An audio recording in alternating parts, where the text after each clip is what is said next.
اعوذ باللہ من الشیطان الرجیم بسم اللہ الرحمن الرحیم اللہم صلی علی سیدنا و مولانا محمد وعلی آل سیدنا و مولانا محمد راحت قلوبنا و شفیع ذنوبنا و طبیب ظاہرنا و باطننا سیدنا محمد وعلی آلہ و اصحابہ و اولیاء امتہ اجمعین الی یوم الدین۔ تصوف قادری کے تمام ویورز کو میری طرف سے السلام علیکم ورحمۃ اللہ وبرکاتہ۔ آپ دیکھ رہے ہیں اپنا چینل تصوف قادری، اور ہم ہیں آپ کے میزبان، آپ کے خادم، آپ کے نوکر، مرشد کریم کے درس کے ادنا سے گدا ساجد علی قادری امیری۔ سامعین محترم، آج کا ہمارا موضوع سخن، ہمارا ٹاپک ہے کہ اللہ اور بندے کے درمیان پردے کیسے دور ہوں۔ سامعین محترم، اپنے ٹاپک کی طرف بڑھنے سے پہلے آپ سب سے انتہائی ادب سے گزارش ہے کہ اگر آپ اپنے اس چینل پر نئے ہیں تو اس چینل کو ضرور سبسکرائب کر لیں، بیل آئیکن پر کلک کر کے آل نوٹیفیکیشن پر کلک کرنا مت بھولیے گا۔ سامعین محترم، اللہ رب العزت انسان کی شہرت سے بھی زیادہ اس کے قریب ہے۔ قرآن کریم میں واضح دلیل موجود ہے کہ ہم انسان کی شہرت سے بھی زیادہ اس کے قریب ہیں۔ پھر ایسی کون سی وجوہات ہیں جن کی وجہ سے ہم اللہ سے بے انتہا دور ہیں؟ اللہ کریم اور بندے کے درمیان کوئی فاصلہ نہیں ہے، اور نہ ہی اللہ سے قربت کا سفر کوئی دشوار گزار ہے۔ حدیث مبارکہ ہے کہ من عرف نفسہ فقد عرف ربہ۔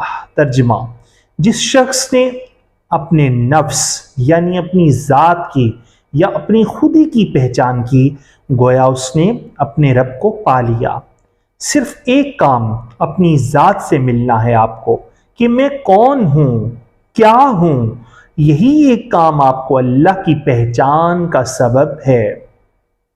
سامعین محترم، کچھ پردے ہیں جو انسان اور اللہ کے درمیان حائل ہیں، اور یہ پردے اللہ نے نہیں کھڑے کیے بلکہ ہم نے اپنی نفسانی خواہشوں سے مجبور ہو کر ان پردوں کو کھڑا کر رکھا ہے۔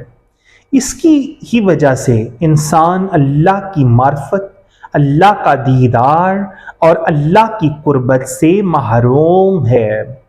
اللہ کی رحمت تو ہمیں پکار رہی ہے۔ قرآن گواہ ہے کہ الستُ بربکم، کون ہے تمہارا رب؟ قالوا بلا، جی آپ ہی ہمارے رب ہیں۔ وہ چہرہ مصطفیٰ صلی اللہ علیہ وآلہ وسلم کی طرف دیکھ کر عالم ارواح میں ہمارا گواہی دینا ہم بھول چکے ہیں۔ تبھی اللہ نے کہا فَأَيْنَ تَذْهَبُونَ، تو پھر تم اب کدھر جا رہے ہو؟ کیا یہ اللہ کا کہنا اس کی رحمت سے سرشار نہیں ہے؟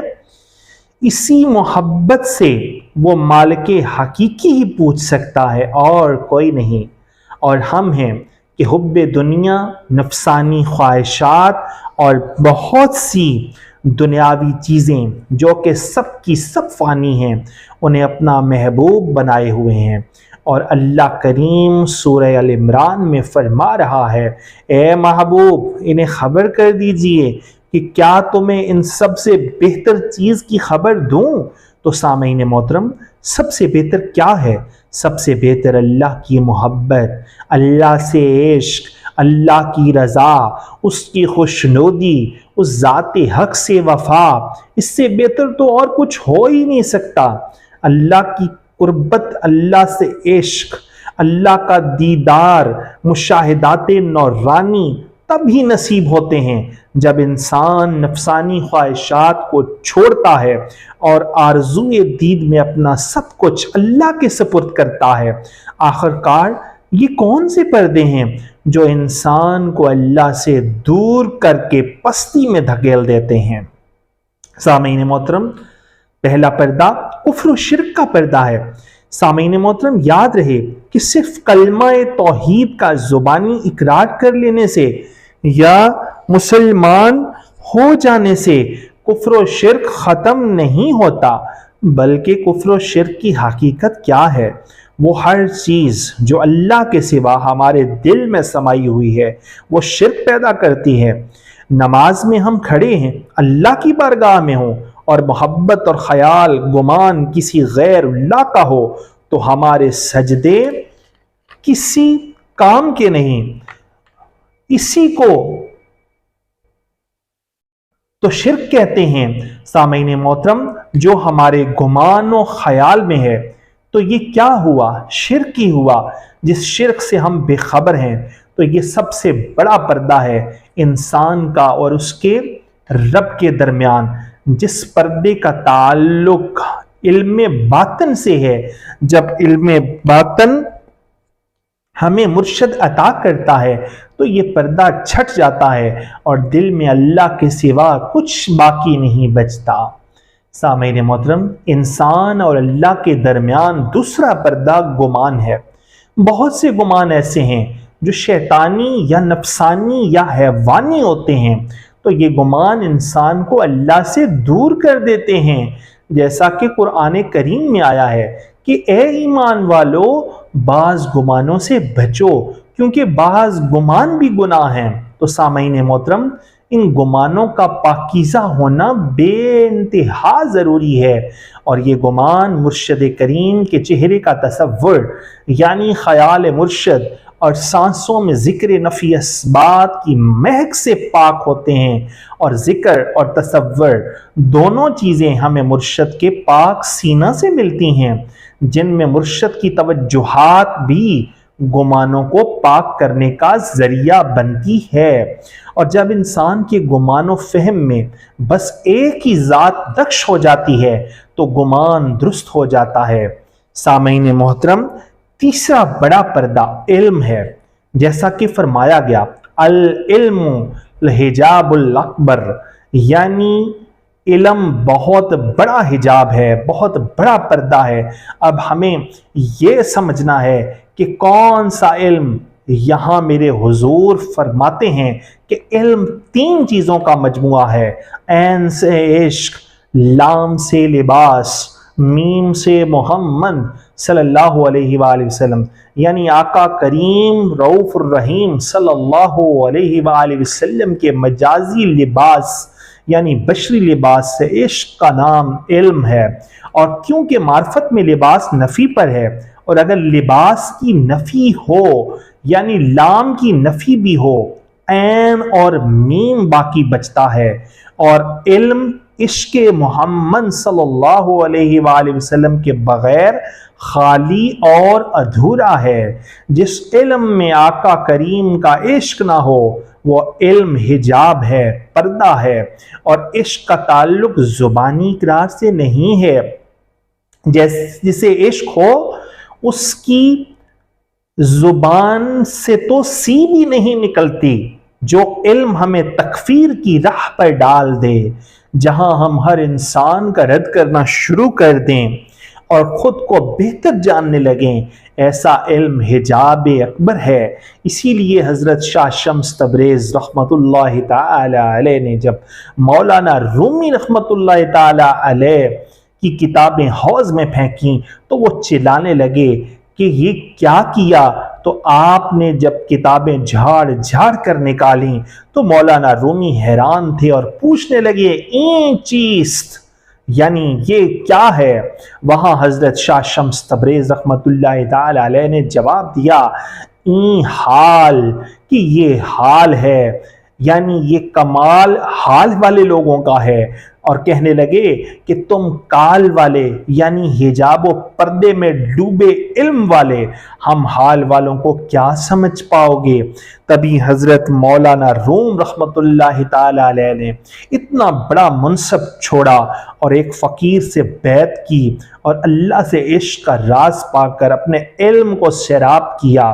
بس مرشد ہی وہ راستہ ہے جو باطنی قوت سے انسان کے ظاہری علم کو حقیقی عشق سے سیراب کر دیتا ہے۔ سامعین محترم، چوتھا پردہ باطنی گناہوں کا پردہ ہے جو کہ انسان کو اللہ کی ذات سے دور کر دیتا ہے۔ وہ ہے خود پسندی کہ مجھ سے بہتر کوئی نہیں، تکبر، انانیت، حسد، طمع، لالچ، ہرس، ریاکاری وغیرہ۔ یہ ایسی چیزیں ہیں جو بظاہراً انسان کو تو محسوس نہیں ہونے دیتی، لیکن اندر سے انسان کو کھوکھلا کر دیتی ہیں، اور حقیقت میں انسان کا باطن ہی سب کچھ ہے۔ ظاہر تو فنا ہے، اگر باطن کمزور ہو گیا تو پھر نہ قربت رہے گی اور نہ ہی دیدار۔ تو ان چیزوں سے بچنے کا ایک ہی راستہ ہے، وہ ہے انسان کے اپنے ذات کی نفی کرے، جیسے حضرت واصف علی واصف رحمت اللہ تعالی علیہ فرماتے ہیں کہ شعور ذات یہی ہے کہ میں نہیں ہوں۔ بس یہ شعور ہی انسان کو ان تمام برائیوں سے دور کر دیتا ہے، اور یہ شعور بھی مرشد کریم کے عطا کردہ سبق نفی اور اس سبق پر عمل سے ملتا ہے، اور جیسے جیسے شعور کھلتا ہے، ذات نفس کی نفی ہوتی ہے، تو یہ برائیاں دور ہو جاتی ہیں۔ سامعین محترم، پانچواں حجاب ظاہری گناہوں میں کبیرہ گناہ ہے، جیسے قتل کرنا، فتنہ و فساد کرنا وغیرہ۔ اس کے بارے میں تو واضح ہے، جب فرشتوں نے اللہ سے کہا کہ کیا آپ ایسے نائب کو بنا رہے ہیں جو زمین میں فساد اور خون ریزی کرے گا، تو اللہ کا واضح فرمان ہے کہ جو میرے بندے ہیں وہ ایسا نہیں کریں گے۔ جو ہمیں اللہ کے بندوں میں شمار اگر ہونا ہے تو ہمیں ان سے دور ہونا ہوگا، اور اس سے دوری مرشد کے ساتھ وابستگی اور ظاہری تربیت سے ہی ممکن ہے۔ چھٹا اور ساتواں پردہ سامعین محترم، فضولیات اور لغویات گفتگو جو کہ انسان کے ضمیر کو مردہ کر دیتی ہیں، اور اللہ کی قربت کے درمیان اچھا خاصا پردہ حائل ہو جاتا ہے۔ اسی لیے کہا گیا کہ خاموشی حکمت کا دروازہ ہے۔ یاد رہے کہ اس حکمت کو جاننا مرشد کامل سے بے انتہا ضروری ہے، وگرنہ بے وجہ کی خاموشی ڈپریشن اور مختلف بیماریوں کا باعث بھی بن جاتی ہے، اور بے وجہ کی خاموشی انسان کے گمان کو بھی برباد کر دیتی ہے، جس کا ذکر ہم پہلے بھی کر چکے ہیں۔ اس لیے ہمیں کسی کامل سے جان لینا چاہیے کہ خاموشی بہترین عبادت کیوں ہے، اور اس کے حکمت کا دروازہ کون سا ہے۔ سامعین محترم، انسان اور اللہ کے درمیان جو کہ آٹھواں پردہ ہے، یعنی زبان سے تسبیحات کرنا اور دل اس تسبیحات کے ساتھ جڑا نہ ہو، ظاہری منکا نہیں پھیرنا بلکہ دل کے منکے کو پھیرنا ہے، جیسے حضرت سخی سلطان باہو رحمت اللہ تعالی علیہ فرماتے ہیں کہ زبانی کلمہ ہر کوئی پڑھدا، دل دا پڑھدا کوئی ہو۔ پھر ایک جگہ پر آپ نے فرمایا کہ تسبیح پھری پر دل نہ پھریا، کہ لینا تسبیح پھڑ کے ہو۔ سامعین محترم، یہ دل کی تسبیح اور دل کے منکے کو پھیرنا ہے، اور ایسے پھیرنا ہے کہ پھر دل جب تک دھڑکے، ایک ہی صدا اور ایک ہی آواز سنائی دے کہ اندر بھی ہو باہر بھی ہو۔ آخر میں حضرت ڈاکٹر علامہ اقبال قلندر لاہوری رحمت اللہ تعالی علیہ بات کو واضح کرتے ہوئے ساری بات کا نچوڑ نکالتے ہیں، اور آپ کہتے ہیں کہ یہ راز کسی کو نہیں معلوم کہ مومن قاری نظر آتا ہے، حقیقت میں ہے قرآن، ہر لہجۂ مومن کی نئی آن نئی شان، کردار میں گفتار میں اللہ کی برہان۔